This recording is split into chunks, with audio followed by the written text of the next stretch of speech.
تذكر يوما كنت تعانق دمعة الفكر تناجي الله في صبر وترجو رحمة.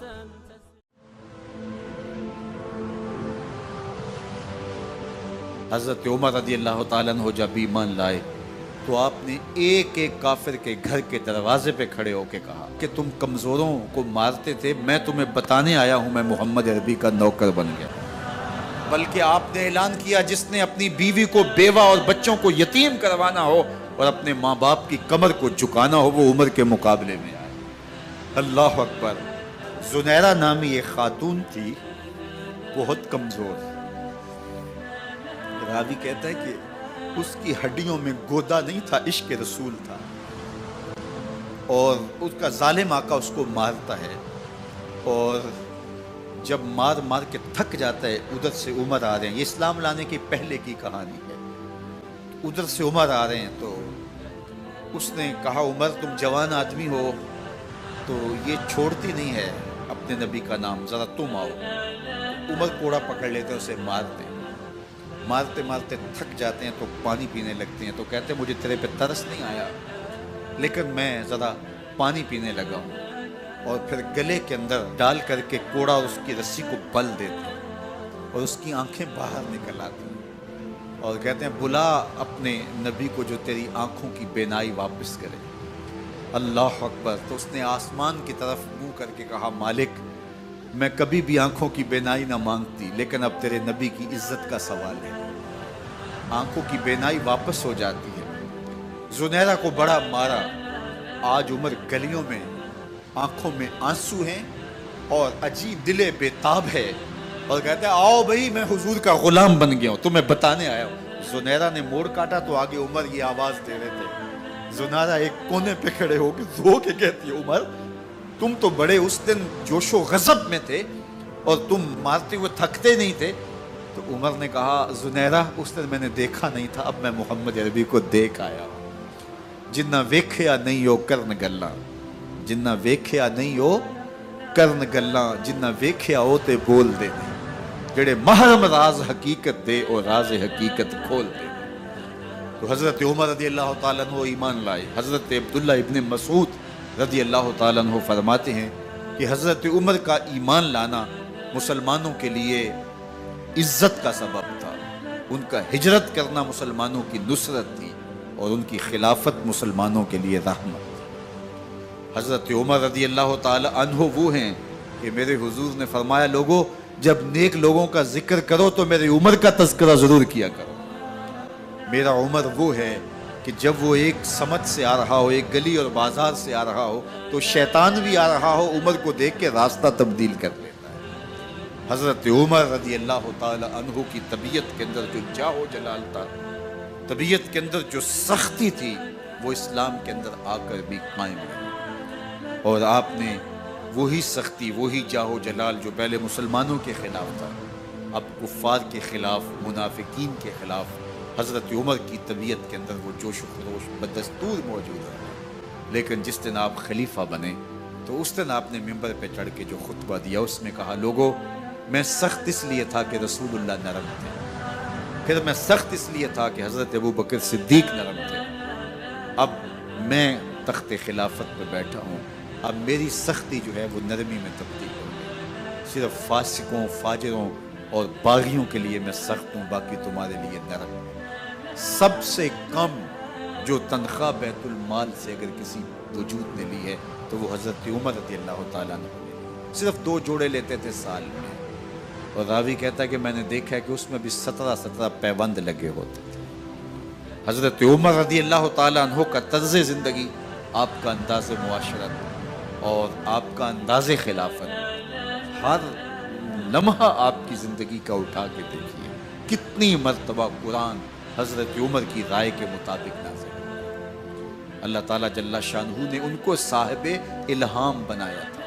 ہر امت میں کوئی صاحب الہام ہوتا ہے، حضور کی امت کا صاحب الہام حضرت عمر رضی اللہ تعالیٰ، اور آقا کریم نے انہیں اپنا وزیر قرار دیا.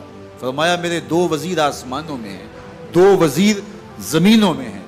آسمانوں کے وزیر جبرائیل اور میکائیل ہیں اور زمین کے وزیر ابو بکر اور عمر ہیں. رضی اللہ تعالی عنہما۔ ایک دن حضرت عمر بیٹھ کے رو رہے تھے، تو کسی نے کہا حضرت رو کیوں رہے ہیں؟ فرمایا کہ میں اس لیے رو رہا ہوں کہ فلاں پل سے بکریاں گزری ہیں، تو پل کے اندر شکستگی تھی، ٹوٹا ہوا تھا پل درمیان میں، اس میں ایک بکری کی ٹانگ ٹوٹ گئی ہے، تو میں ڈرتا ہوں کہ میرا رب یہ نہ پوچھے کہ عمر تو نے پل صحیح تعمیر نہیں کروائے تھے کہ ایک بکری کی ٹانگ کیوں ٹوٹی ہے۔ یہ ہیں حضرت عمر رضی اللہ تعالی عنہ۔ اللہ اکبر۔ تو اللہ تعالیٰ جل شانہ نے حضرت سیدنا عمر بن خطاب رضی اللہ تعالیٰ عنہ سے جو کام لیا، مختصر دور خلافت کے اندر 10 سال 6 ماہ 4 دن آپ نے خلافت فرمائی ہے، لیکن کہاں سے چلے اور یہاں مکران تک، بلوچستان کا حصہ ہے، یہاں تک آپ کے سلطنت کی حدود وسیع ہوئی، ادھر آرمینیا تک جا پہنچے، حمص فتح کیا، قادسیہ، یرموک۔ آپ ذرا دیکھیے کہ کہاں تک آپ کی فوجوں کے گھوڑے دوڑتے رہے، اور اللہ تعالیٰ جل شانہ نے ان کو جو توانائی، عدل و انصاف کی قوت عطا فرمائی۔ اللہ اکبر۔ جب زمین پہ عدل کیا ہو تو زمین بھی حکم مانتی ہے، اور حضرت عمر وہ تھے جن کا حکم ہوائیں بھی مانتی تھی، زمین بھی مانتی تھی، جن کا حکم جو ہے وہ آگ بھی تسلیم کرتی تھی اور دریا بھی ان کا حکم مانا کرتے تھے۔ مصر کے اندر یہ رسمیں بد جاری تھی کہ سال کے بعد ایک دوشیزہ کو زیورات پہنا کے اچھے لباس میں ملبوس کر کے دریا کی بھیڑ چڑھایا جاتا، اس کی قربانی دی جاتی، اس کا خون بہتا تو دریا چلتا۔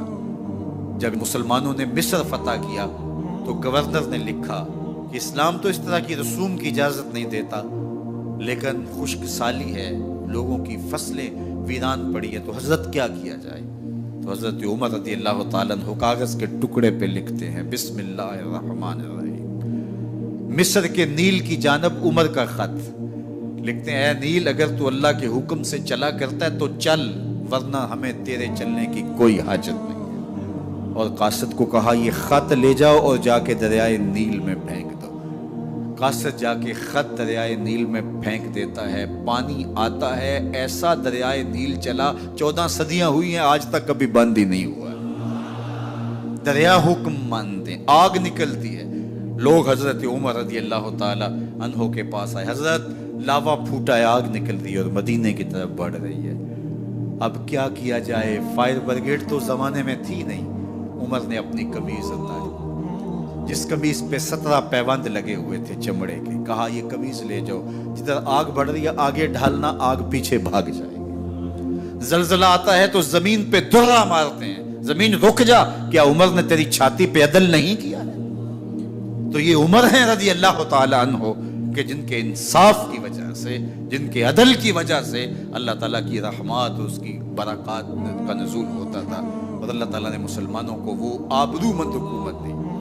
کائنات کی تاریخ کے اندر ایسی حکومت آپ نے نہیں دیکھی ہوگی جو حضرت عمر نے حکومت کی ہے۔ اللہ اکبر۔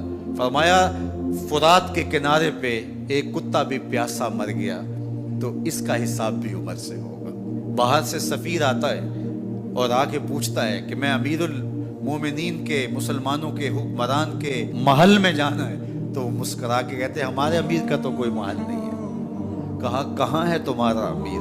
کہا مسجد نبوی میں ہوگا یا بیت المال کی اونٹوں کی دیکھ بھال میں لگا ہوگا۔ وہ جب گئے تو مسجد میں نہیں ہے، اللہ اکبر، وہاں گئے تو وہاں بھی نہیں ہے۔ پھر کیا دیکھتے ہیں کہ عمر رضی اللہ تعالی عنہ جنت البقیع کے پاس ایک درخت کے نیچے اینٹ کا سرانہ رکھ کے سوئے ہوئے، تو اس نے کہا عمر تو نے عدل کیا ہے، تجھے کچی اینٹ پہ بھی نیند آ گئی، ہمارے حکمرانوں نے انصاف نہیں کیا، اور وہ بند اور محفوظ کمروں کے اندر بھی سکون اور چین کی نہیں سو سکتے۔ حضرت سیدنا عمر رضی اللہ تعالیٰ عنہ نے اس طرح ان امور سلطنت نبھائے۔ آپ دن کو لوگوں کی دیکھ بھالی کرتے، لوگوں کی ضروریات سنتے سمجھتے، اور جب رات پڑتی لوگ سو جاتے، عمر مدینے کی گلیوں میں پہرا دیتے۔ کائنات نے کوئی ایسا بھی حکمران دیکھا ہوگا؟ اللہ اکبر۔ وہ مجاہد جو مختلف محاذات پہ گئے ہوئے ہوتے، ان کے گھروں کی دیکھ بھالی کرتے، ان کی ضروریات کا خیال رکھتے، ان کی آبرو کا پہرا دیتے۔ راتوں کی تنہائیوں کے اندر حضرت عمر اٹھتے اور جا کے گشت کرتے، چکر لگاتے، دیکھتے کوئی آنکھ پر نم نہ ہو، مفلسی کا کسی گھر میں ماتم نہ ہو۔